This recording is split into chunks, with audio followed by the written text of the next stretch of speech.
तेज बारिश में भाजपा प्रदेश अध्यक्ष राजीव बिंदल पहुंचे शक्तिपीठ श्री नैना देवी। कहा कि मंदिरों के चढ़ावे का पैसा प्राचीन संस्कृति और श्रद्धालुओं की सुविधा हेतु खर्च किया जाए।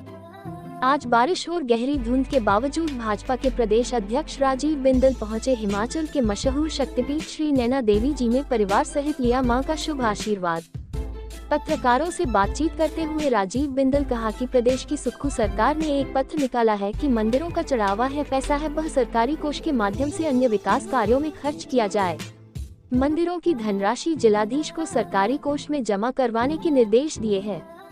राजीव बिंदल ने कहा कि कई वर्षों से हमारी सनातन संस्कृति का आधार रहे हैं बड़े मंदिर और यहाँ के चढ़ावे से इस क्षेत्र का विकास मंदिर से जुड़े ब्राह्मणों के परिवारों के पालन पोषण या हमारी प्राचीन संस्कृति के प्रचार और प्रसार और वर्ष भर में आने वाले लाखों श्रद्धालुओं की सुख सुविधा हेतु विकास कार्य किए जाने हुए मंदिरों के चढ़ावे से किया जाना चाहिए।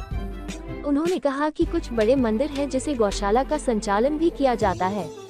उन्होंने कहा कि इसके अलावा अन्य कार्यों पर मंदिरों के पैसे को खर्च करना सनातन धर्म और हिंदू संस्कृति के पक्ष में नहीं है।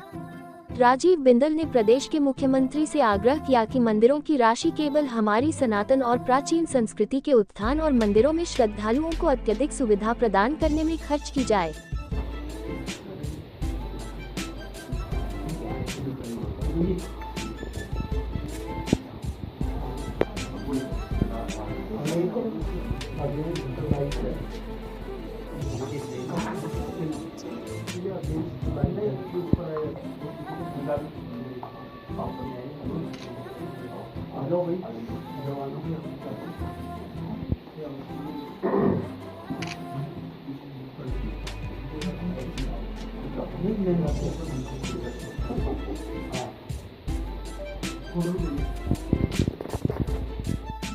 विषय माननीय मुख्यमंत्री श्री सुखविंदर सिंह सुक्खू जी ने एक पत्र निकाला है कि मंदिरों का जो चढ़ावा है वो सरकारी कोष के माध्यम से अन्य प्रकार के विकास कार्यों में व्यय किया जाए और उस हेतु जो हमारे मंदिर हैं उनकी धनराशि वो माननीय जिलाधीश महोदय सरकारी कोष में जमा कराने हेतु उनको आदेश दिए गए हैं।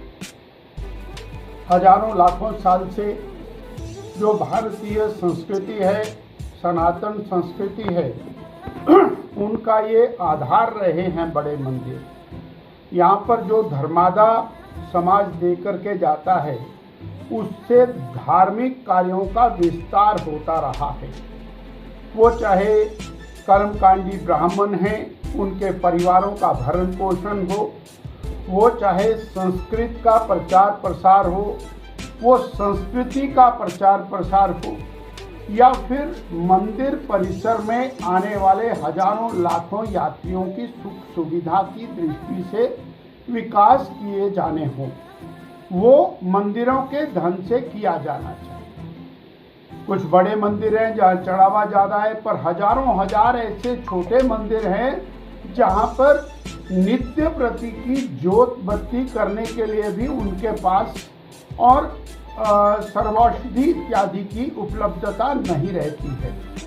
वो भी इन बड़े मंदिरों के माध्यम से दिया जाना चाहिए और इस प्रकार की नियमावली हिमाचल प्रदेश में पहले बनाई जा चुकी है और उस नियमावली के माध्यम से अनेकानेक जो छोटे मंदिर हैं उनका रखरखाव, वहाँ पर घृत हवन सामग्री इत्यादि की व्यवस्था, वहाँ पर काम करने वाला पुजारी संत, उनकी व्यवस्था उसके माध्यम से होती है।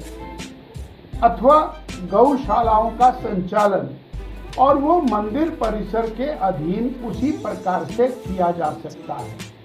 अन्यथा अन्य विकास कार्यों के लिए इन मंदिरों के धन का उपयोग ये कदापि और हिंदू समाज और सनातन संस्कृति के हित में नहीं है। और जो हमारे सनातन के अन्य कार्य हैं उनके लिए वो धनराशि उपयोग में यदि नहीं आएगी तो मंदिरों का रखरखाव और व्यवस्थाएं कमजोर पड़ जाएंगी। इसलिए नियमावली बनाई है और हमारा आग्रह है मुख्यमंत्री जी से कि मंदिरों की राशि केवल और केवल हमारे और सनातन के धार्मिक अनुष्ठानों, कार्यक्रमों और मंदिरों के विकास रखरखाव में ही व्यय हो, गौशालाओं के लिए हो और कर्मकांडी पुजारी जो संत लोग हैं उनकी व्यवस्था में ही वो व्यय होना चाहिए।